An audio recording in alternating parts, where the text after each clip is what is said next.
যাবতীয় প্রশংসা ও কৃতজ্ঞতা আল্লাহ রাব্বুল আলামিনের জন্য। দরুদ ও সালাম বর্ষিত হোক আমাদের প্রিয় নবী মহামানব শ্রেষ্ঠ নবী মুহাম্মদুর রাসূলুল্লাহ সাল্লাল্লাহু আলাইহি ওয়াসাল্লামের উপর। সম্মানিত মুসল্লিবৃন্দ, আজকের খুতবায় যুবকদের কিছু মৌলিক সমস্যা এবং তার সমাধান নিয়ে আলোচনা করব বিইজনিল্লাহ। আমার এই আলোচনা যারা প্রাপ্তবয়স্ক, ছেলে হোক মেয়ে হোক, সবার জন্য প্রযোজ্য। আমার আলোচনা প্রযোজ্য প্রত্যেক যুবক এবং যুবতী যারা এখনও সৎভাবে জীবনযাপন করছেন, পবিত্র জীবনযাপন করছেন, তারা পবিত্র থাকতে চান এবং কাম আসক্তি, কাম প্রবৃত্তির ভয়াবহতা সম্পর্কে তারা অবগত আছেন, তাদের উদ্দেশ্য আমার এই আলোচনা। আমার আলোচনা ওই সমস্ত যুবক এবং যুবতী যারা কাম লালসায় আসক্ত হয়েছেন, তবে তারা সঠিক পথ খুঁজতে চান, এই পথ থেকে, এই অশ্লীলতা থেকে তারা বের হয়ে আসতে চাচ্ছেন, তাদের উদ্দেশ্য আমার এই আলোচনা। আমার আলোচনা ওই সমস্ত যুবক এবং যুবতীদের উদ্দেশ্যে যারা এখনও কাম লালসায় আসক্ত, কিন্তু তারা এখনও গাফেল, তারা তওবা করার জন্য এখনও ইচ্ছুক নন। আমার আলোচনা ওই সমস্ত পিতামাতা যারা তাদের সন্তানদেরকে সঠিকভাবে লালন পালন করতে চান। আমার আলোচনা তাদের উদ্দেশ্যে ওই সমস্ত শিক্ষক শিক্ষিকা যারা প্রতিষ্ঠানে ছাত্রদেরকে শিক্ষা দেন, শুধু তাদের উদ্দেশ্য তাদের সাবজেক্ট বিষয় শিক্ষা দেওয়া নয়, বরং তারা চান তাদেরকে নৈতিক শিক্ষা দিতে, তাদেরকে সৎ মানুষ হিসেবে গড়ে তুলতে, তাদের উদ্দেশ্য আমার এই আলোচনা। সম্মানিত উপস্থিতি, যুব সমাজের জন্য সব থেকে যে ভয়ঙ্কর বিষয়গুলো বা ফিতনাগুলো বা সমস্যাগুলো আমরা দেখতে পাই, তার মধ্যে অন্যতম বড় একটা সমস্যা হচ্ছে কাম আসক্তি, কাম প্রবৃত্তি, অশ্লীলতা। আর এটা সব থেকে বড় সমস্যা, এটি আল্লাহ রাসূল সাল্লাল্লাহু আলাইহি ওয়াসাল্লাম আগেই ইঙ্গিত দিয়েছেন এবং এটাই তো স্বাভাবিক। নারীদের প্রতি আসক্তি, এটা আল্লাহ তাআলা রব্বুল আলামিন মানুষের মধ্যে দিয়ে দিয়েছেন এবং এটাই হলো সব থেকে বড় পরীক্ষা যে এটা কেউ হালালভাবে তার যে চাহিদা সেটা পূর্ণ করছে নাকি হারাম পথে যাচ্ছে। আল্লাহ তাআলা বলছেন, যুয়্যিনা লিন-নাসি হুব্বুশ শাহাওয়াতি মিনান নিসা, নারীদের প্রতি আসক্তি মানুষের জন্য সুশোভিত করে দেওয়া হয়েছে, এটাই স্বাভাবিক। কিন্তু এটা অত্যন্ত ভয়ঙ্কর যে কেউ হারাম পথে যাবে। বহু যুবক বা মানুষদেরকে আমরা দেখেছি যে ভালো মানুষ ছিল, মসজিদে নিয়মিত যেতেন, ইবাদত করতেন, কোরআন তেলাওয়াত করতেন, কিন্তু যখনই নারীদের প্রতি আসক্ত হয়েছেন তখনই কিন্তু তার জীবনে অত্যন্ত বড় একটা পরিবর্তন দেখা যায়। এই জন্যই আল্লাহ রাসূল সাল্লাল্লাহু আলাইহি ওয়াসাল্লাম বলছেন, ইন্নাদ দুনিয়া হুলওয়াতুন খাদিরা ওয়া ইন্নাল্লাহা মুস্তাখলিফুকুম ফিহা ফায়ানজুরু কাইফা তা'মালুন। এই দুনিয়া হচ্ছে সবুজ, আকর্ষণীয় এবং মধুর, আকর্ষণীয়, সবুজ শ্যামল। আর আল্লাহ তাআলা তোমাদেরকে এই দুনিয়ার উত্তরাধিকারী বানিয়েছেন এটা দেখার জন্য যে তোমরা কি কাজ করছো এই দুনিয়াতে। তারপর তিনি বলছেন, ফাত্তাকুদ দুনিয়া ওয়াত্তাকুন নিসা, তোমরা দুনিয়া থেকে বেঁচে থাকো এবং নারীদের থেকে বেঁচে থাকো। ফাইন্না আউওয়ালা ফিতনাতি বানি ইসরাঈল কানাত ফিন নিসা, কারণ বনু ইসরাঈলের প্রথম ফিতনা ছিল নারীদের বিষয়ে। এজন্য আপনি দেখবেন যে অনেক যুবক ভাইরা বা অনেক মুসলিম ভাইরা সম্পদের লোভ থেকে নিজেদেরকে রক্ষা করতে পারেন, সম্পদের ফিতনা থেকে নিজেদেরকে রক্ষা করতে পারেন, পদ পদবীর ফিতনা থেকে বা লোভ থেকে নিজেদেরকে সংবরণ করতে পারেন, কিন্তু কোনো সুন্দরী নারীর চেহারা বা মিষ্টি হাসি এটাই তিনি কন্ট্রোল করতে পারেন না, ধৈর্য ধারণ করতে পারেন না। এই জন্য আল্লাহ রাসূল সাল্লাল্লাহু আলাইহি ওয়াসাল্লাম বলেছেন, মা তারাকতু বা'দি ফিতনাতান আদাররা আলা রিজাল মিনান নিসা, আমার পরে পুরুষদের জন্য নারীদের থেকে অধিক কোনো ভয়ঙ্কর ফিতনা আমি রেখে যাচ্ছি না। এজন্য এটা আসলে প্রত্যেক মানুষের জন্য এই নারী ফিতনা এটা অত্যন্ত ভয়ঙ্কর একটি বিষয়। এটা শুধুমাত্র তার যে দিনকে নষ্ট করবে সেটা না, তার দুনিয়া পরকাল সব কিছু নষ্ট করবে। এর সাথে আরেকটা বিষয় যুক্ত করবেন, তার দিনের বিষয়ে যেমন এটা ক্ষতিকর হবে, সাথে সাথে অর্থনৈতিক বিষয়ও। আপনি অনেক মানুষকে দেখতে পাবেন সমাজে যে তার উপার্জন ভালো, সব কিছু ঠিক আছে, বাট তারপরও ঋণগ্রস্ত। আপনি দেখবেন যথেষ্ট উপার্জন করে, যেটা উপার্জন করে তার জন্য হয়তো বেঁচে যাওয়ার কথা, কিন্তু সেটা থাকছে না, উল্টো ঋণগ্রস্ত হয়েছেন। আপনি যদি গভীরভাবে পর্যবেক্ষণ করতে যান দেখবেন নারী ফিতনার সাথে জড়িত সে। অনেক মানুষকে এমন দেখা যায়, সুন্দর ভালো পদে আছেন, ভালো বেতন, সব কিছু ঠিক আছে, কিন্তু নারী ফিতনায় জড়িত থাকার কারণে আল্লাহ তার এই অর্থনৈতিক বিষয়ে বরকত দান করেননি, বরং ক্ষতিগ্রস্ত হয়েছে সেদিক থেকেও। এজন্য এটা আসলে একজন মানুষের জন্য সব দিক থেকেই ভয়ঙ্কর। সম্মানিত উপস্থিতি, ইসলামের শত্রুরা মুসলিম এই কমিউনিটিকে ধ্বংস করার জন্য যে সমস্ত পন্থা বেছে নিয়েছে তার মধ্যে এটা একটা, তাদের চরিত্রকে নষ্ট করা। সেজন্য প্রথম ধাপে সেজন্য তারা তাদের চরিত্র নষ্ট করার জন্য সামাজিক যোগাযোগ মাধ্যম বা মানে আমভাবে নেট দুনিয়াটাকে তারা ব্যবহার করেছে এবং সেখানে অশ্লীলতাকে ছড়িয়ে দিয়েছে। এই জন্য আল্লাহ তাআলা তাদের বিষয়ে বলছেন, ইন্নাল্লাযীনা ইউহিব্বুনা আন তাশিআল ফাহিশাতু ফিল্লাযীনা আমানু লাহুম আযাবুন আলীমুন ফিদ দুনিয়া ওয়াল আখিরাহ। যারা মুমিনদের মধ্যে অশ্লীলতা ছড়িয়ে দিতে চায়, অশ্লীলতা ছড়িয়ে দিতে ভালোবাসে, পছন্দ করে, তাদের জন্য রয়েছে দুনিয়া এবং আখিরাতে যন্ত্রণাদায়ক শাস্তি। দ্বিতীয় যেটা তাদের পন্থা, সেটি হচ্ছে নারী পুরুষের সহ অবস্থানের প্রতি তারা উৎসাহ দিয়েছে, সর্বক্ষেত্রে, শিক্ষাঙ্গনে হোক, কর্মক্ষেত্রে হোক। অথচ এটা জরুরি কোনো বিষয় ছিল না। যথেষ্ট, আমরা যদি দেখি আমাদের দেশের কথাও যদি আমরা চিন্তা করি, পুরুষদের সংখ্যা যথেষ্ট, নারীদের সংখ্যাও যথেষ্ট। এমন না যে সংখ্যার ক্ষেত্রে অনেক তারতম্য আছে তাই আমাকে এক জায়গায় করতে হয়েছে, সেটাও না। নারীদের সংখ্যা যত, তাদের আলাদা শিক্ষা প্রতিষ্ঠান হলেও যথেষ্ট হতো, পুরুষদের জন্য যথেষ্ট ছিল, কিন্তু না, তারা এক জায়গায় করেছে, ইচ্ছাপূর্বক এটা করা হয়েছে। কর্মক্ষেত্রের ক্ষেত্রেও, নারীদের কর্মক্ষেত্র যখন আপনি শিক্ষাঙ্গনে, তখন কিন্তু নারীদের কর্মক্ষেত্রেও কিন্তু নারীদের যে প্রতিষ্ঠানগুলো আছে সেখানে কিন্তু হতো, এবং কর্মক্ষেত্রেও কিন্তু নারীদেরকে আলাদা করা সম্ভব ছিল, কিন্তু তারা করেনি। কারণ জানে যে যখন সহাবস্থান আমি যদি নিশ্চিত করতে পারি, একসাথে অবস্থান নিশ্চিত করতে পারি, সেটা অশ্লীলতার দিকে ধাবিত হবে। কারণ মানুষ তো আমরা। আপনি খেয়াল করে দেখুন যে যারা এই পৃথিবীর মধ্যে সব থেকে যাদের অন্তর ছিল পবিত্র, সব থেকে যারা আল্লাহ ভীরু ছিলেন, তাদেরকে উদ্দেশ্য করে পবিত্র কোরআনে আল্লাহ তাআলা বলছেন, ওয়াইযা সাআলতুমুহুন্না মাতাআন ফাসআলুহুন্না মিন ওয়ারাই হিজাব। সাহাবায়ে কেরামকে লক্ষ্য করে আল্লাহ তাআলা বলছেন, কাদের বিষয়ে? উম্মাহাতুল মুমিনদের বিষয়ে, রাসূলুল্লাহ সাল্লাল্লাহু আলাইহি ওয়াসাল্লামের স্ত্রীদের বিষয়ে। শ্রেষ্ঠ পুরুষ যারা, তাদেরকে লক্ষ্য করে আল্লাহ তাআলা বলছেন শ্রেষ্ঠ নারীদের সম্পর্কে, যে তাদের কাছে যদি কোনো কিছু তোমাদের প্রয়োজন হয়, কিছু চেয়ে নেওয়ার কোনো বস্তু, তাহলে পর্দার ভেতর থেকে চাইবে, পর্দার আড়াল থেকে চাইবে, সরাসরি না, পর্দার আড়াল থেকে। এটা সাহাবায়ে কেরামকে আল্লাহ তাআলা নির্দেশ দিচ্ছেন। উপকারটা কি? তিনি বলছেন, যালিকুম আতহারু লিকুলুবিকুম ওয়া কুলুবিহিন্না। এটা তোমাদের এবং তাদের অন্তরের জন্য অধিক পবিত্র, তোমাদের এবং তাদের অন্তরের জন্য অধিক পবিত্র হবে। আমি যদি অন্তরকে পবিত্র রাখতে চাই, তাহলে এটা পর্দার ভিতর থেকে, পর্দার আড়াল থেকে তাদের কাছে চাওয়া কোনো কিছু, এটা হবে সব থেকে উত্তম মাধ্যম। তাহলে এটি আমরা যদি একটু চিন্তা করি, সাহাবায়ে কেরামকে যদি আল্লাহ তাআলা এই কথা বলেন যে উম্মাহাত, এবং যাদের সম্পর্কে বলা হচ্ছে তারা হচ্ছে রাসূলুল্লাহ সাল্লাল্লাহু আলাইহি ওয়াসাল্লামের স্ত্রী, উত্তম নারী এ বিশ্বের মধ্যে সব থেকে, তাদের ক্ষেত্রে যদি এ বিধান হয়, তাহলে অন্যদের ক্ষেত্রে কি হতে পারে?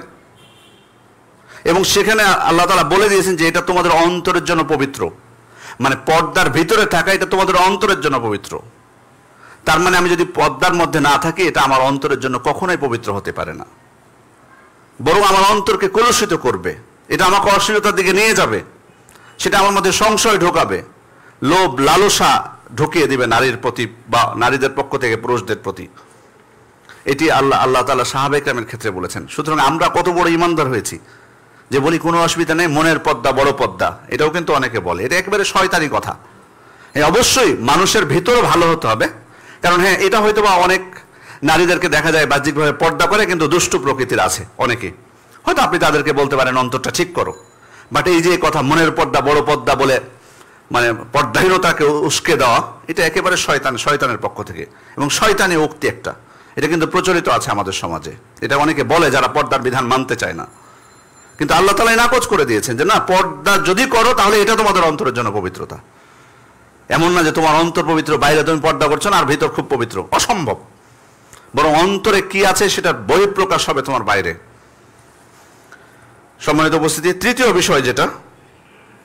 বিষয় যেটা শুধু তারা নারী এবং পুরুষদেরকে এক জায়গায় করেনি, বরং কেউ যদি এটা না করতে চায়, তাদেরকে বরং অপবাদ দেয় যে এরা পিছিয়ে পড়া জাতি, বা জাতিকে এরা পিছিয়ে দিতে চায়, এরা সভ্যতা থেকে অনেক দূরে, এই অপবাদও দিয়েছে।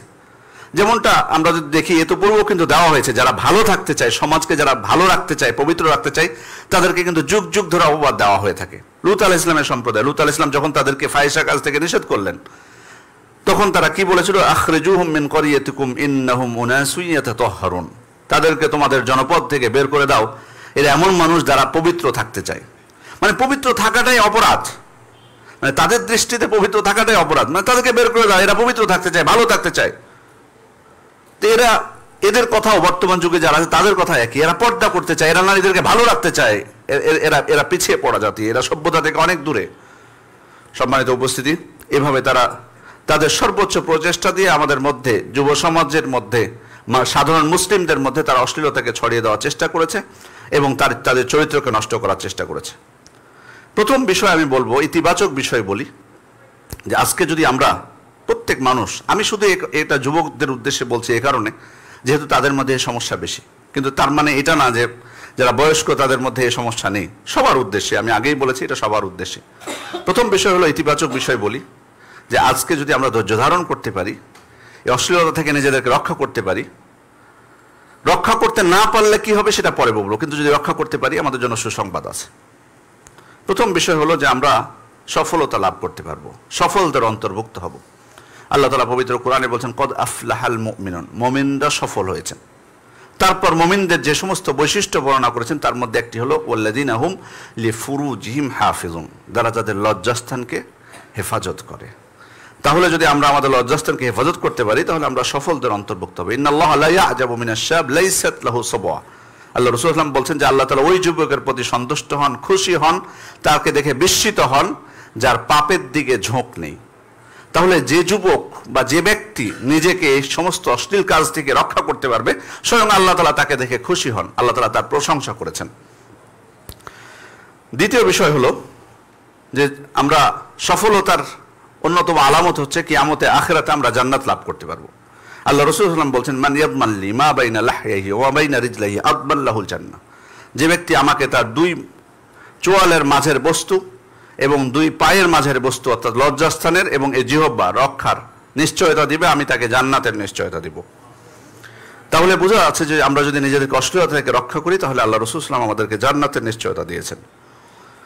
এবং শুধু জান্নাত নয়, বরং কিয়ামতের দিন কিন্তু আমাদেরকে কিন্তু অনেক স্তর, জান্নাত পাওয়ার আগে কিন্তু অনেক স্তর পার হতে হবে।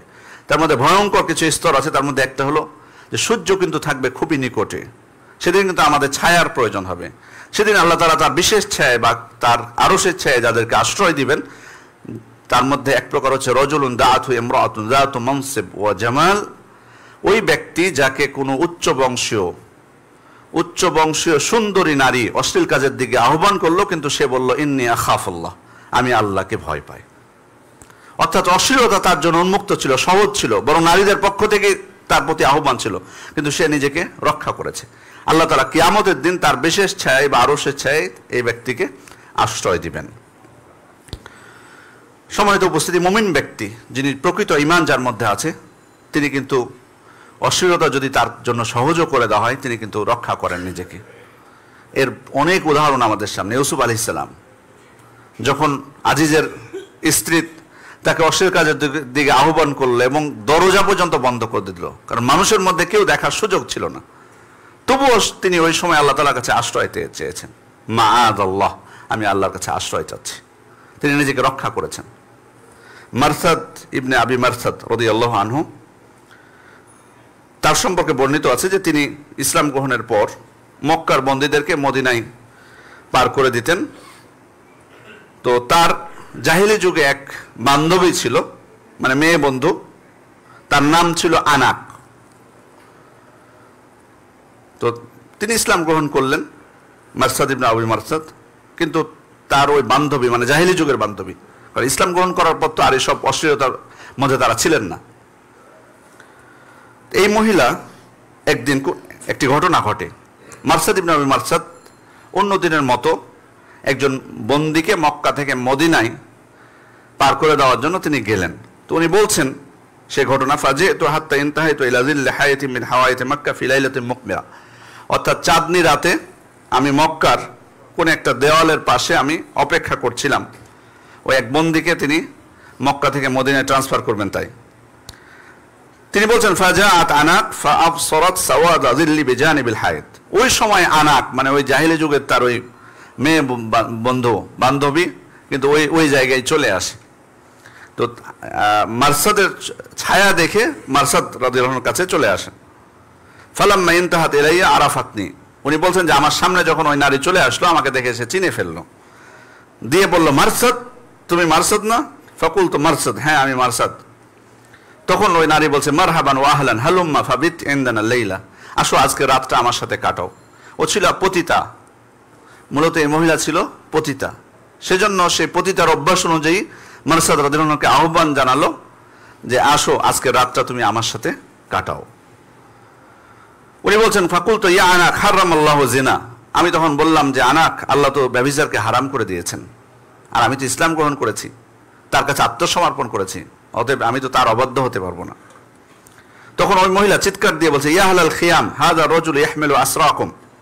তখন এই মহিলা চিৎকার দিয়ে বলছে, কারণ এই মক্কা থেকে মদিনার যে এই যে যুদ্ধবন্দীদেরকে তিনি যে নিয়ে যেতেন এটা তো খুব গোপনে করতেন, তিনি যখন অস্বীকৃতি জানিয়েছেন খারাপ কাজে, তখন এই মহিলা চিৎকার দিয়ে বলছে, হে তাবুবাসীরা দেখো তোমাদের যুদ্ধবন্দীকে মারসাদ মদিনায় নিয়ে চলে যাচ্ছে, চিৎকার দিতে শুরু করেছে, মানে জানিয়ে দিয়েছে গোপন বিষয়টা।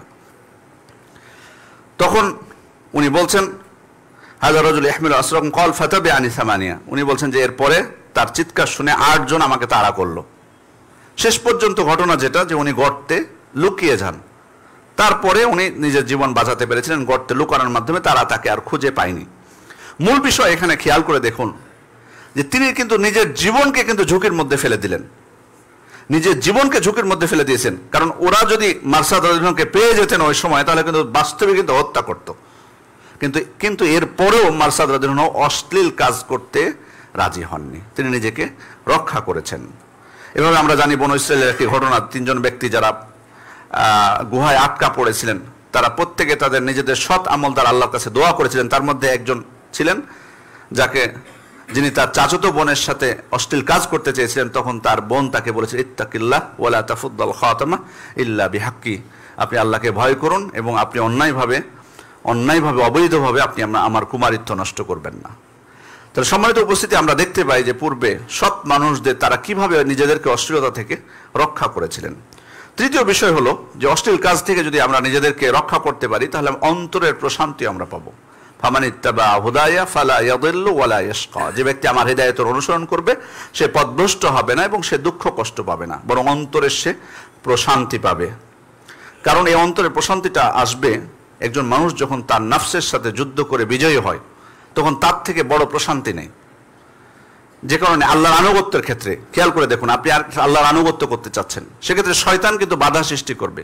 আপনি শীতের রাতে ফজরের সালাত আদায় করতে চাচ্ছেন, শয়তান কিন্তু বাধা হয়ে দাঁড়াবে। কিন্তু শয়তানকে উপেক্ষা করে আপনি যদি অজু করে মসজিদে যেয়ে এসে যদি 2 রাকাত সালাত আদায় করতে পারেন, আপনি সালাত আদায়ের পর আপনার অন্তরটা কেমন হয় তখন?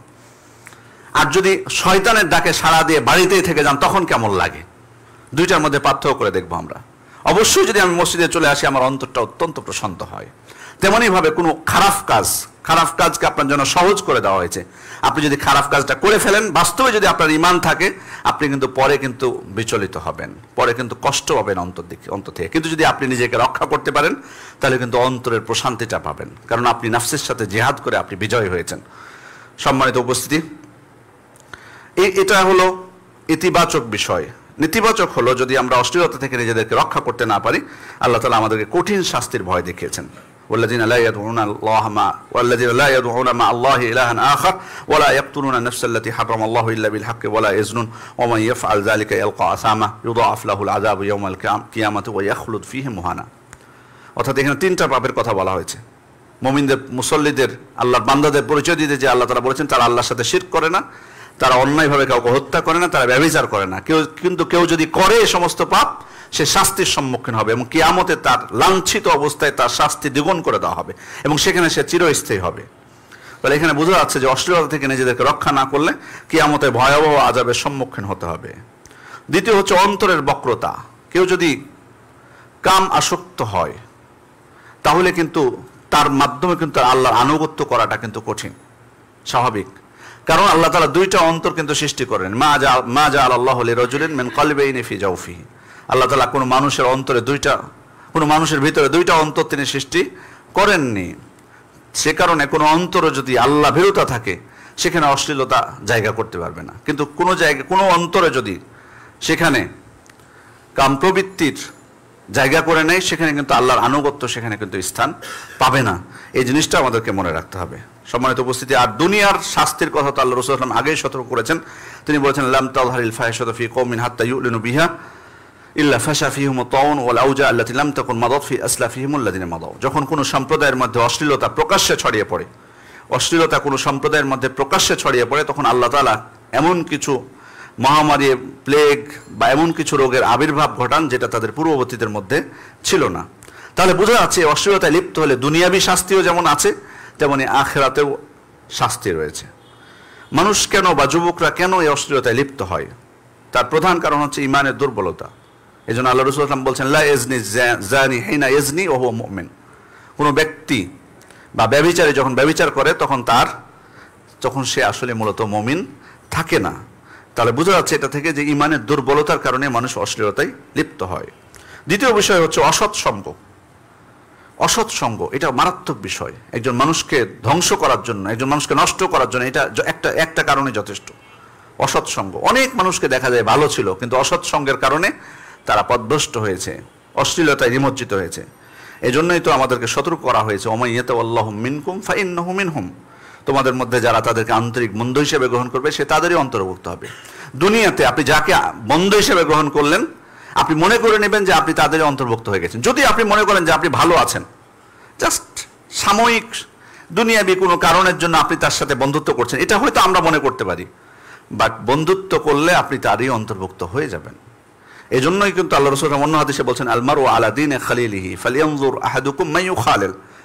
একজন ব্যক্তি তার বন্ধুর দিনের অনুসারী হয়, তার বন্ধুর দিনের অনুসারী হয়। সুতরাং তোমরা অবশ্যই খেয়াল করবে যে কার সাথে তুমি বন্ধুত্ব করছো। অবশ্যই তোমার দেখা উচিত যে কার সাথে তুমি বন্ধুত্ব করছো। আপনি মনে করছেন যে না, তার দ্বারা আমি পথভ্রষ্ট হব না, কিন্তু না, আপনি তার সাথে বন্ধুত্ব করুন, দেখবেন পথভ্রষ্ট হয়ে যাবেন।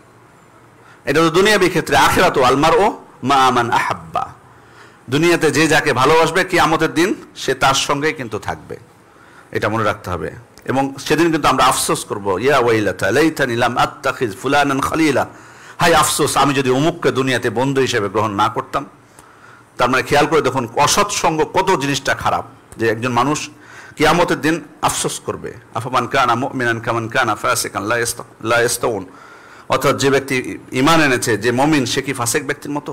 কখনোই না, তারা কখনোই সমান হবে না। আল্লাহ রাসূল অন্য হাদিসে, মাসালুল জালিসি সালিহ ওয়াল জালিসি সু কামাসালে কাহামিলিল মিস্ক ওয়া নাফিকিল কির।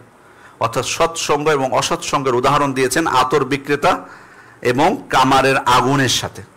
কামারের আগুনের সাথে। এভাবে আল্লাহ রাসূল সাল্লাল্লাহু আলাইহি ওয়াসাল্লাম হাদিসে, পবিত্র কোরআনে আল্লাহ তাআলা হাদিসে আল্লাহ রাসূল সাল্লাল্লাহু আলাইহি ওয়াসাল্লাম আমাদেরকে অসৎ সঙ্গ থেকে সতর্ক করেছেন, যাতে পথভ্রষ্ট না হয়। কারণ একজন মানুষ অশ্লীলতা বা যে কোনো পাপের দিকে যেতে পারে অসৎ সঙ্গের কারণে। তৃতীয় বিষয় হলো ইতলাকুল বাসার, দৃষ্টি সংযত না রাখা। দৃষ্টিকে সংযত রাখতে হবে। এই জন্য কিন্তু আল্লাহ তাআলা নির্দেশ দিয়েছেন, কুল্লিল মুমিনিনা ইয়াগুদ্দু মিন আবসারিহিম ওয়া ইয়াহফাযু ফুরুজাহুম। মুমিনদেরকে বলে দিন তারা যাতে দৃষ্টিকে অবনত করে এবং তাদের লজ্জাস্থানকে হেফাজত করে। খেয়াল করুন, লজ্জাস্থানকে হেফাজতের আগে বলা হয়েছে দৃষ্টিকে সংযত করতে। কারণ হচ্ছে এটা একটা ভূমিকা, দৃষ্টি সংযত করা এটা ভূমিকা।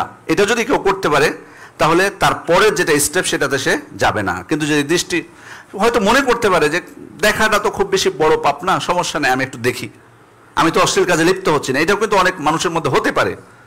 এই জন্য আল্লাহ রাসূল সাল্লাল্লাহু আলাইহি ওয়াসাল্লাম কিন্তু বলে দিয়েছেন, লা ইয়াকুম ওয়া মুহাক্কিরাতি যুনুব, পাপকে হেয় করা থেকে, তুচ্ছ-তাচ্ছিল্য করা থেকে তোমরা বিরত থাকো। কোনো পাপকে ছোট মনে করা যাবে না। আপনি মনে করছেন দেখা এটা তো ছোট্ট পাপ, সমস্যা কোথায়, আমি তো আর অশ্লীল কাজে যাচ্ছি না, কিন্তু এটাই ভূমিকা হবে, একসময় আপনাকে অশ্লীল কাজের দিকে নিয়ে যাবে। এই জন্যই আল্লাহ তাআলা নিষেধ করেছেন, ওয়ালা তাকরাবুজ জিনা। তিনি কিন্তু বলেননি যে তোমরা ব্যভিচার করো না, কি বলেছেন? তোমরা ব্যভিচারের নিকটবর্তী হয় না। তার মানে যত ভূমিকা আছে অশ্লীলতার, সে সকল ভূমিকাকে আমাদেরকে ত্যাগ করতে বলা হয়েছে। আরেকটা হচ্ছে অবসর। অবসর, এই অবসর কিন্তু মানুষের জন্য ধ্বংস এক সময় নিয়ে আসতে পারে। মানে কোনো কাজ নেই, এই জন্য অবসরটাকে কাজে লাগাতে হবে যে কোনোভাবে। আমাদের অনেক সময় সেটা যারা স্টুডেন্ট আছে তারা হোক অথবা যারা কর্মজীবী আছে, আমাদের কিন্তু অনেক সময় কিছু সময় বেঁচে যায় অনেকের, যে সময়টা আমাদের কোনো কাজ থাকে না, ব্যস্ততা থাকে না, সে সময়টুকু আমি ব্যস্ততা ব্যস্ত কাটানোর চেষ্টা করব, যে কোনো একটা কাজ নিয়ে নেব। হয় আপনি বই পড়বেন, অথবা কোনো আত্মীয় স্বজনের সাথে সাক্ষাৎ করতে যাবেন, অথবা দাওয়াতি কোনো কাজের সাথে যুক্ত থাকবেন, যে কোনো একটা কাজ। অথবা আপনি প্রয়োজনে, ধরুন আপনি চাকরিজীবী, প্রয়োজনে একটা ব্যবসা, ছোট্ট একটা ব্যবসা করলেন, এর সাথে অসুবিধা কোথায়? মানে সবাই তো আসলে বই পড়তে পারবে না, সবাই তো আত্মীয় স্বজনের সাথে সাক্ষাৎ করতে পারবে না, সবাই তো আসলে ভালো কাজ, দাওয়াতি কাজ করতে পারবে না। কিন্তু আপনি যদি ভালো থাকতে চান, প্রয়োজনে আপনি এর সাথে আরেকটা ছোট্ট একটা ব্যবসাকে অ্যাড করতে পারেন। আপনি উদাহরণস্বরূপ বলছি, আপনি ধরুন চাকুরিজীবী, আপনি চাকরি করেন, আপনি সাথে প্রয়োজনে কোনো একটা বিষয়ে প্রশিক্ষণ নিলেন। অ্যালোপ্যাথিক হয়তো চিকিৎসা করবেন বলে 6 মাসের একটা প্রশিক্ষণ নেন, অথবা হোমিওপ্যাথিক চিকিৎসার জন্য একটা প্রশিক্ষণ নেন। অবসর সময়টুকু এই সময়টুকু তো কাজে লাগান। আপনি আপনার নিজের, আপনার পরিবারের বা আশপাশের মানুষের আপনি চিকিৎসা করুন, বা যে কোনো একটা কোনো কিছু আপনি সাথে করুন, যাতে আপনার হাতে অবসর না থাকে। কারণ অবসর তখনই কিন্তু মানে আপনার চিন্তা ভাবনায় আলস্য সৃষ্টি হবে, এবং আপনার শয়তান কিন্তু ওই জায়গাটা দখল করে কুমন্ত্রণা এবং নোংরা চিন্তা ভাবনা আপনার মধ্যে দিয়ে দিবে। এর পরের বিষয়টা হলো, পরিবার হোক, পরিবারের বাইরে হোক, যুবক এবং বৃদ্ধদের মধ্যে সম্পর্কের দূরত্ব। এটাও কিন্তু অন্যতম একটা কারণ। যুবক এবং বৃদ্ধদের মধ্যে, বয়স্কদের মধ্যে অনেক সময় বয়স্করা যুবকদের মধ্যে কোনো ত্রুটি বিচ্যুতি দেখলে নিরাশ হয়ে যায়। মানে কিছু ভুল অবশ্যই তো আছে যুবকদের, সেটা দেখে নিরাশ হয়ে যায়, এক পর্যায়ে তার প্রতি গুরুত্ব থাকে না। অথবা কিছু যুবককে খারাপ দেখে সকল যুবকদের প্রতি তারা একটা নেতিবাচক একটা ধারণা পোষণ করে ফেলে বয়স্করা। এটা কিন্তু খারাপ বিষয়। আবার মানে যুবকদের অনেকে আছে এই কারণে বয়স্কদের প্রতি তাদের একটা নেতিবাচক ধারণা থাকে। ভালো হোক, খারাপ কাজ হোক, বয়স্কদেরকে সাধারণত এড়িয়ে চলার চেষ্টা করে। তো আসলে মানে আমাদেরকে মনে রাখতে হবে, বিশেষ করে বয়স্ক যারা আমরা আছি, মনে রাখতে হবে যে যুবকদের বিষয়ে কিন্তু আমাদের অনেক দায়িত্ব আছে। আমরা যদি খুব সহজেই মানে যুবকদেরকে, মানে তারা নষ্ট হয়ে গেছে, মানে এই কথা যদি বলি যে না শেষ, মানে তাদের প্রতি কোনো আশা নেই আপনার, মানে তাদের প্রতি আর গুরুত্ব নেই, ভ্রুক্ষেপ নেই, আপনি ছেড়ে দিলেন, তাহলে কি হবে? আরও তো সমস্যা বাড়বে। সমস্যা কি বেড়ে যাবে? সমস্যা আরও বাড়বে। সবাইকে আসলে এক পাল্লায় মাপাটা আমাদের ঠিক হবে না। এই জন্য অবশ্যই তাদের বিষয়ে গুরুত্ব দিতে হবে। আর মনে রাখতে হবে যে আল্লাহ তাআলা সব কিছুর উপর ক্ষমতাবান। আপনাকে কে বলেছে যে তারা সংশোধন হবে না? আপনাকে কে বলেছে আপনি তাকে সঠিক পথে ফিরিয়ে নিয়ে আসতে পারবেন না? আল্লাহ তাআলা সব কিছুর উপর ক্ষমতাবান। এই জন্য আমাদের প্রচেষ্টা করতে হবে। আর যুবকদেরকে মনে রাখতে হবে যে বয়স্কদের কিন্তু আল্লাহ তাআলা তারা বড় হয়েছেন, তাদের কিন্তু একটা অভিজ্ঞতা আছে। সবসময় তাদেরকে হেয় করলে চলবে না, মানে মনে করলে চলবে না যে এদের আদি চিন্তা ভাবনা। অনেকে বলে, অনেক যুবকরা বড়দের সাথে পরামর্শ করতে চায় না, বলে বয়স্ক মানুষ কি বুঝে, আদম আলাইহিস সালামের যুগের মানুষ, আদি মানুষ, বর্তমান যুগের এই এত নতুনত্ব বা সভ্যতা সম্পর্কে এদের কোনো জ্ঞান নেই, যেতেই চায় না। কিন্তু না, মনে রাখতে হবে তাদের যেহেতু বয়স হয়েছে, আপনার থেকে বয়স বেশি, আপনার থেকে কাজও করেছে বেশি, তাদের কিন্তু অভিজ্ঞতা আছে। আপনি তাদেরই পরামর্শ নেন, তাদের উপর নির্ভরশীল, এটা আমি বলছি না, বাট তাদের পরামর্শটাকে অবহেলা করবেন না, বয়স্কদেরকে অবহেলা করবেন না কোনো সময়। হ্যাঁ, তার যদি ব্রেনের বা স্মৃতিশক্তির কোনো প্রকার তার মধ্যে সমস্যা আসে, সেটা ভিন্ন বিষয়। যতক্ষণ উনি কাজ করতে পারছেন, কর্মক্ষম, কখনো এড়িয়ে যাবেন না বয়স্কদেরকে। যাই হোক, মোদ্দা কথা হচ্ছে যে আমাদের সমাজে বয়স্ক এবং যুবকদের মধ্যে এই যে দূরত্বটা, এটাও কিন্তু যুবকদেরকে অনেক সময় বিভ্রান্তির দিকে ফেলে দেয়। এরপর হচ্ছে ধ্বংসাত্মক বই, পুস্তক এবং পত্রপত্রিকা অধ্যয়ন করা। এই ব্যাপারে সজাগ থাকতে হবে। অনেকে এমন কিছু বই পাঠ করে যেটা থেকে অশ্লীল কাজের দিকে উদ্বুদ্ধ হয়। সম্মানিত উপস্থিতি, কিভাবে আমরা এই পথ থেকে বের হয়ে আসবো? চিকিৎসাটা কোথায়? প্রথম বিষয় হচ্ছে যে কোনো প্রকার দিনই আশ্রয়ে থাকার চেষ্টা করব। বিশেষ করে যুবক ভাইদেরকে বলছি, দিনই আশ্রয়ে থাকা। কোনো একটা দিনই আশ্রয় বলতে কোনো একটা মসজিদ আছে, সেখানে আপনি সময় কাটাবেন দাওয়াতি কাজে, অথবা কোনো ইসলামী কোনো শিক্ষা প্রতিষ্ঠান আছে, সেটার সাথে আপনি যুক্ত থাকুন।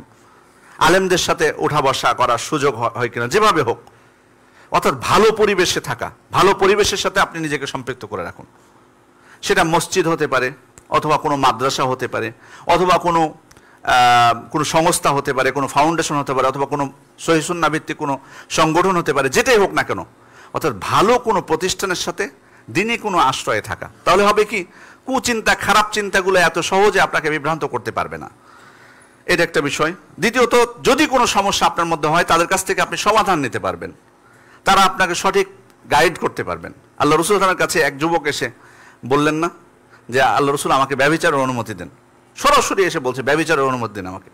তো সাহাবায়ে কেরাম তো রেগে গেছেন, মানে একবার স্পষ্টভাবে এসে বলা একটা হারাম জিনিস যে ব্যভিচারের অনুমতি দেন, এটা এত সহজ নাকি? তা আল্লাহ রাসূল সাল্লাল্লাহু আলাইহি ওয়াসাল্লাম বললেন, না, ছেড়ে দাও, তাকে আমার কাছে আসতে দাও। এরপর তাকে জিজ্ঞেস করলেন, আতুহিব্বুহু লি উম্মিক, তুমি যে ব্যভিচার করতে চাচ্ছ, এই ব্যভিচারটা তুমি তোমার মায়ের জন্য পছন্দ করো? অর্থাৎ কেউ তোমার মায়ের সাথে ব্যভিচার করবে, এটা কি তুমি চাও? তখন উনি বলছেন, না, অসম্ভব, এটা আমি চাই না। তখন আল্লাহ রাসূল সাল্লাল্লাহু আলাইহি ওয়াসাল্লাম বলছেন, পৃথিবীর কোনো মানুষই চায় না তার মায়ের সাথে অশ্লীল কাজ করা হোক। তারপর তার বোনের কথা বলেন যে, তুমি কি চাও তোমার বোনের জন্য এটা কি চাও, তোমার বোনের সাথে কেউ ব্যভিচার করুক? বলে, না, এটা চাই না। তো আল্লাহ রাসূল সাল্লাল্লাহু আলাইহি ওয়াসাল্লাম বললেন, পৃথিবীর কেউ চায় না তার বোনের সাথে কেউ ব্যভিচার করুক।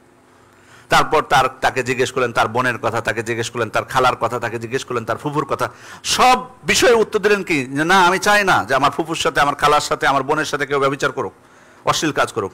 তো আল্লাহ রাসূল সাল্লাল্লাহু আলাইহি ওয়াসাল্লাম বারবারই উত্তর দিলেন যে পৃথিবীর কেউ চায় না তার বোনের সাথে, তার ফুফুর সাথে, তার খালার সাথে কেউ ব্যভিচার করুক। খেয়াল করেছেন কিভাবে আল্লাহ রাসূল সাল্লাল্লাহু আলাইহি ওয়াসাল্লাম তাকে বোঝাচ্ছেন? বাস্তবে তো চিন্তার বিষয়, তুমি যার সাথে ব্যভিচার করতে চাচ্ছ সে কারো না কারো মা, অথবা কারো কন্যা, অথবা কারো বোন, অথবা কারো ফুফু, অথবা কারো খালা। তুমি যেমন পছন্দ করো না, তোমার বোনদের জন্য, তোমার খালার জন্য, তোমার ফুফুর জন্য কেউ তো পৃথিবীর পছন্দ করে না এটা। আল্লাহ রাসূল সাল্লাল্লাহু আলাইহি ওয়াসাল্লাম পরে তার জন্য দোয়া করলেন। পরে ওই যুবক আর কখনো অশ্লীল কাজের দিকে মুখ ফিরায়নি। সম্মানিত উপস্থিতি, এভাবে তাহলে দিনই আশ্রয়ে থাকলে, আলেমদের সাথে উঠা বসা করলে, ভালো মানুষদের সাথে যদি আমি থাকি, তাহলে অনেক সময় যদি আমার মধ্যে কিছু সমস্যাও আসে সেটার সমাধান আমি পেয়ে যাব।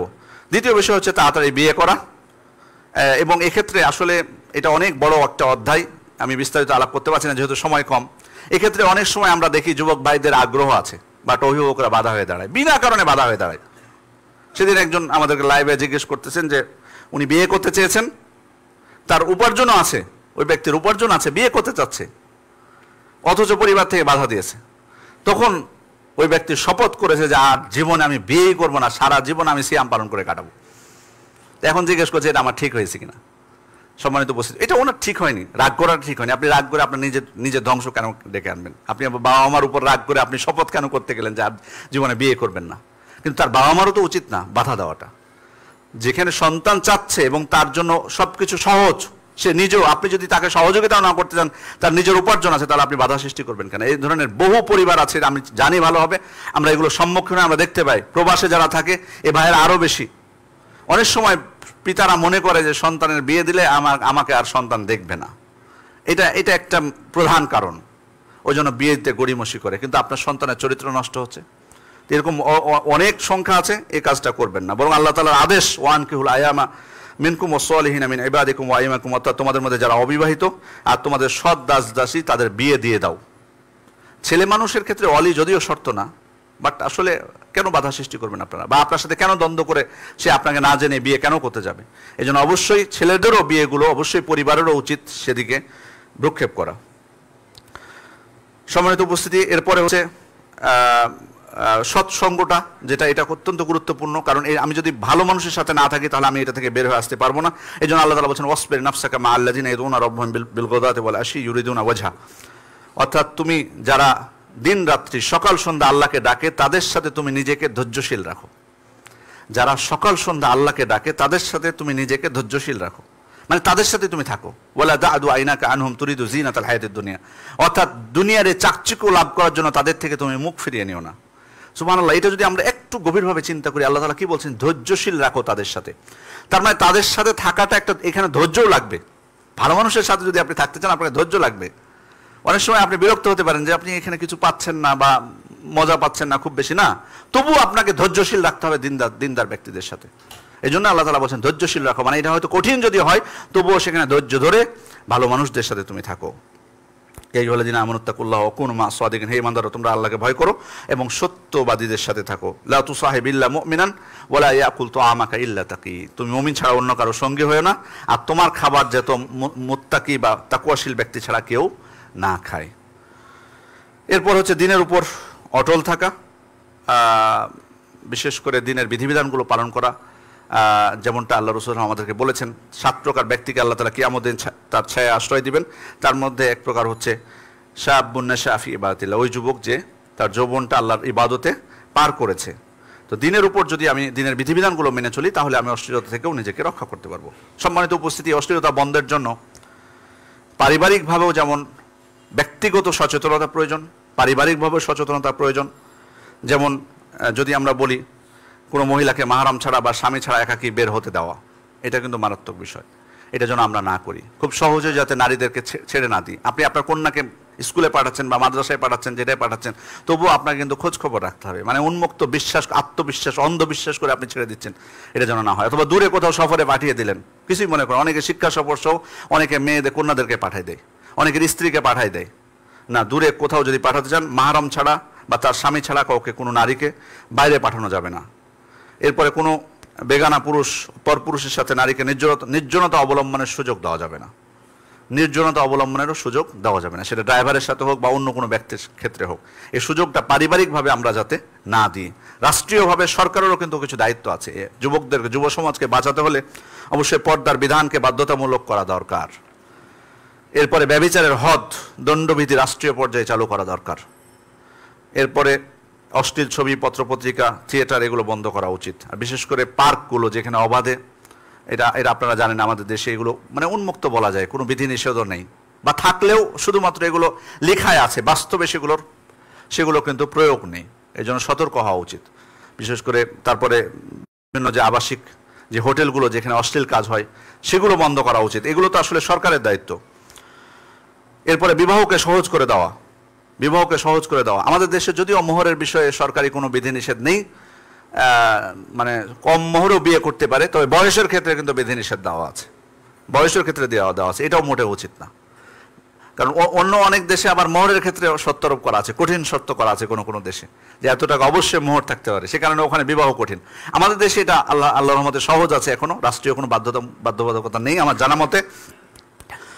কিন্তু বয়সের বিষয়ে অবশ্যই শিথিল করতে হবে বয়সটা।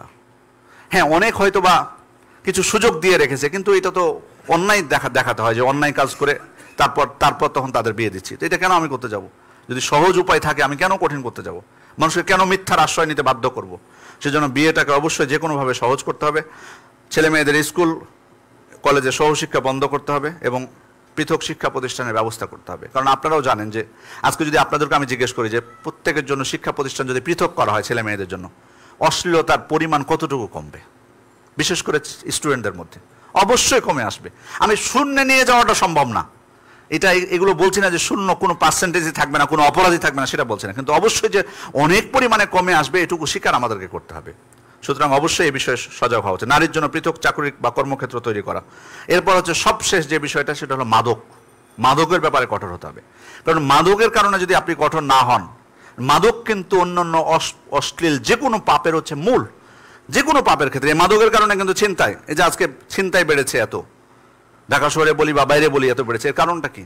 এর কারণ অন্যতম একটা কারণ হচ্ছে মাদকতা, অর্থনৈতিক অসচ্ছলতা, বা সেটা তো আছে একটা কারণ, কিন্তু এই মাদকটা হচ্ছে অনেক পাপের মূল। এই জন্য আল্লাহ রাসূল বলছেন, লা তাশরাবুল খামর ফাইন্নাহা মিফতাহু কুল্লি শার, তোমরা মদ পান করবে না, কারণ এই মদ হচ্ছে সকল অপকর্ম এবং অশ্লীলতার মূল।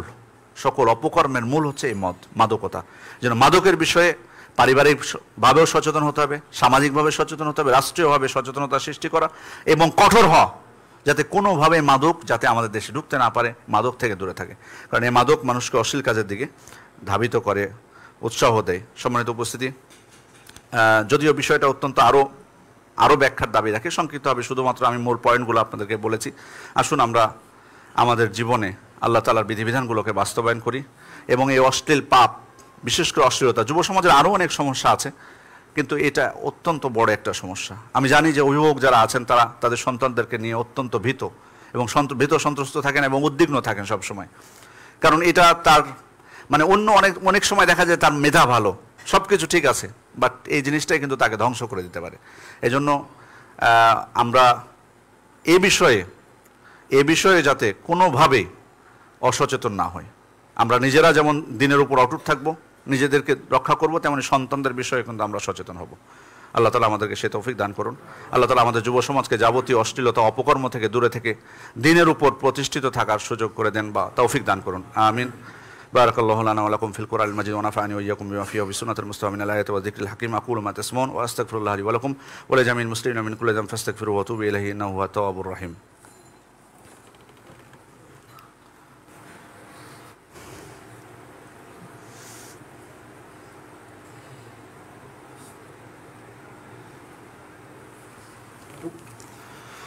إن الحمد لله نحمده ونستعينه ونستغفره ونعوذ بالله من شرور أنفسنا ومن سيئات أعمالنا من يهده الله فلا مضل له ومن يضلل فلا هادي له وأشهد أن لا إله إلا الله وحده لا شريك له وأشهد أن محمدا عبده ورسوله أما بعد সম্মানিত মুসল্লিবৃন্দ, আমরা জানি যে আমরা কিন্তু ইংরেজি বছরের শেষের দিকে, প্রায় আজকে ডিসেম্বরের সম্ভবত 27 তারিখ সম্ভবত।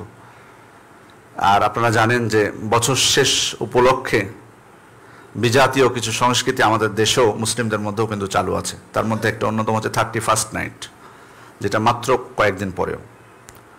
আসলে আমি শুধুমাত্র সংক্ষিপ্তভাবে বলবো, এর আগেও বিস্তারিতভাবে আপনাদেরকে বলেছি বিষয়গুলো।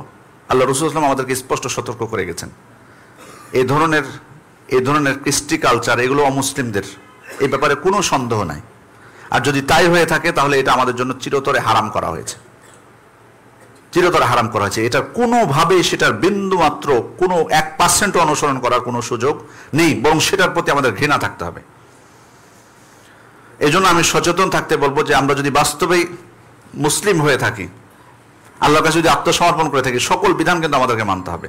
মানে মসজিদে আসতেছি ঠিক, সালাত আদায় করছি ঠিক, কিন্তু বলতেছি যে একটু মজা করে নি, সমস্যা কোথায়? না, এটা সুযোগ নেই। আর দ্বিতীয় বিষয় হলো, কোনো কিছু মনের মধ্যেও রাখা যাবে না। মানে আপনি হয়তো অশ্লীল কাজে লিপ্ত হচ্ছেন না, বা নাচানাচি করছেন না, বা গান বাজনা করছেন না, কিন্তু আবার ভালো খাবার রান্না করতেছেন। তো এটা কি উপলক্ষে? ভালো খাবার খেতে আপনার নিষেধ নেই, কিন্তু আপনি এই উপলক্ষে ভালো খাবার রান্না করলেন, তার মানে আপনার মনের মধ্যে কিছু আছে, এই রাতের প্রতি আপনার দুর্বলতা আছে। আপনি কিছু বিশ্বাস করেন যে আজকে ভালো খেলে নিশ্চয়ই পরবর্তীতে ভালো কিছু আছে। কোনো অভিনন্দন, কোনো খাওয়া দাওয়া, কোনো কিছু চলবে না। এমনকি যদি আপনি মনে করেন যে আজকে বছরের শেষ রাত, তাহাজ্জুদের সালাতটা আজকে পড়ি, সেটাও আপনার জন্য নিষেধ। আপনি ওই দিন কেন তাহাজ্জুদের সালাত পড়বেন? তাহাজ্জুদের সালাত আপনি সব দিন আপনার জন্য সুন্নাত, একদিন নির্দিষ্ট করলেন কেন ওই রাতকে? ইবাদতের জন্য আপনি কেন নির্দিষ্ট করলেন? এটাও আপনার জন্য নিষেধ, এটাও বেদাত হবে তখন। যদি আপনি কোনো কিছু মনে করেন, বিশেষ কোনো কিছু মনে করেন, কোনো কিছু নেই, না ইংরেজি বর্ষ হোক, বা বাংলা বর্ষ হোক, বা আরবি বর্ষ হোক। আরবি বর্ষ হলেও জায়েজ নাই এগুলো আমাদের জন্য। আল্লাহর কাছে সব দিন সমান। বিশেষ যদি কোনো ফজিলত থাকে রাত্রের, তখন আমরা যে নির্দেশনা আছে ওই রাত্রিতে ইবাদত করার বা কোনো কিছু করা, সেটা করব। সুতরাং এই রাত্রিতে সবকিছু, যা কিছু হয়, যা কিছু অতিরিক্ত হয়, সবকিছু বর্জনীয়। আমি কিছু খুতবার শিরোনাম দেখলাম আজকে, আমার কাছে একটু আপত্তি মনে হচ্ছে। এটা আমার ব্যক্তিগত অভিমত, আপনাদের কাছে মনে হতে পারে। অনেকেই খুতবার শিরোনাম আজকে বলেছেন, আমার খুতবার বিষয় 31st নাইট করণীয় ও বর্জনীয়।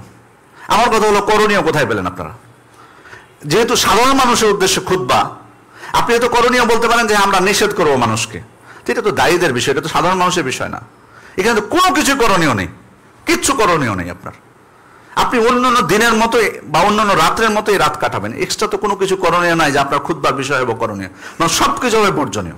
সুতরাং এটা হওয়া উচিত ছিল যে এই রাত্রে কি কি বর্জনীয় বিষয়, কি কি নিষিদ্ধ বিষয় আছে, কি কি ভুল বিশ্বাস আছে, কি কি ভুল কাজ আছে, চরিত্র নষ্ট করা কি কি জিনিস আছে, এই বিষয়টা হবে বিষয়। করণীয় কোনো কিছু নাই এখানে, সবকিছুই বর্জনীয়। সম্মানিত উপস্থিতি, অবশ্যই এই বিষয়টা খেয়াল করবেন, না হলে কিন্তু হয়তো এই ছোট্ট একটা বিষয়ের জন্য আপনি মনে করছেন আমি তো ভালো খাচ্ছি শুধুমাত্র, কিন্তু শুধুমাত্র এটাই কিন্তু আমাদের ঈমান নষ্ট করার জন্য যথেষ্ট হতে পারে। এই জন্য সচেতন হওয়া উচিত। দ্বিতীয় বিষয় হলো, মাদ্রাসাতুস সিদ্দিকের কথা একাধিকবার আপনারা শুনেছেন, এবং সামনে 1 তারিখে আমাদের উদ্বোধনী ক্লাস হতে যাচ্ছে। তো মাদ্রাসা কর্তৃপক্ষ আপনাদের কাছে বিশেষভাবে প্রতিষ্ঠানের জন্য দোয়া চেয়েছেন, কারণ একটা শিক্ষা প্রতিষ্ঠান করা কিন্তু অনেক কঠিন বিষয়, অনেক চ্যালেঞ্জ কিন্তু এখানে আসে, অনেক শ্রম দিতে হয় এখানে একটা প্রতিষ্ঠানকে গড়ে তোলার ক্ষেত্রে।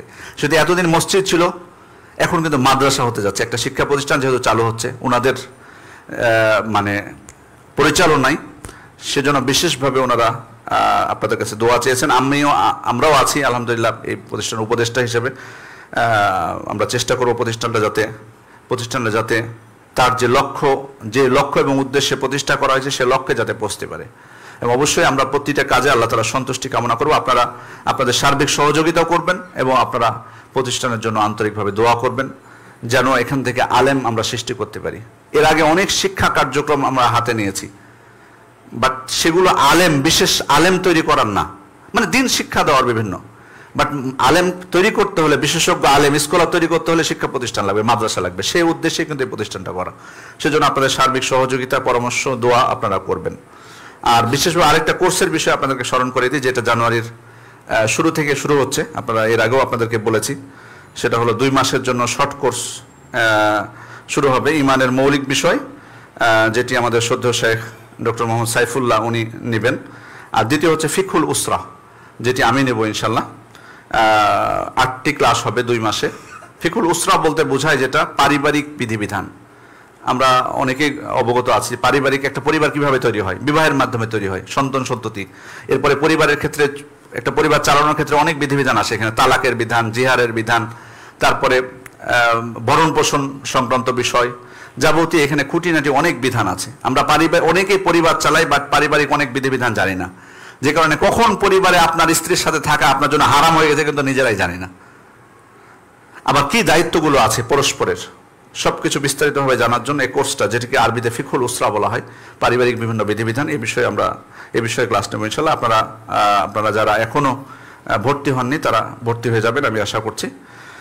আর আমাদের বিশেষ করে এক বোন, উনি দীর্ঘদিন ধরে ক্যান্সারে আক্রান্ত ছিলেন, উনি মারা গেছেন কয়েকদিন আগে।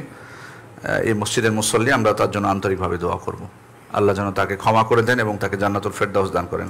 আমরা সাথে সাথে আমাদের সমস্ত যারা মুসলিম ভাইরা আছেন, বিশেষ করে এই মসজিদের মুসল্লিদের মধ্যে যারা অসুস্থ আছেন, তাদের জন্য আন্তরিকভাবে দোয়া করি, আল্লাহ যেন তাদেরকে সুস্থ করে দেন। যারা মারা গেছেন তাদেরকে যেন আল্লাহ তাআলা ক্ষমা করেন, কবর আযাব থেকে মুক্তি দান করেন এবং জান্নাতুল ফেরদাউস দান করেন।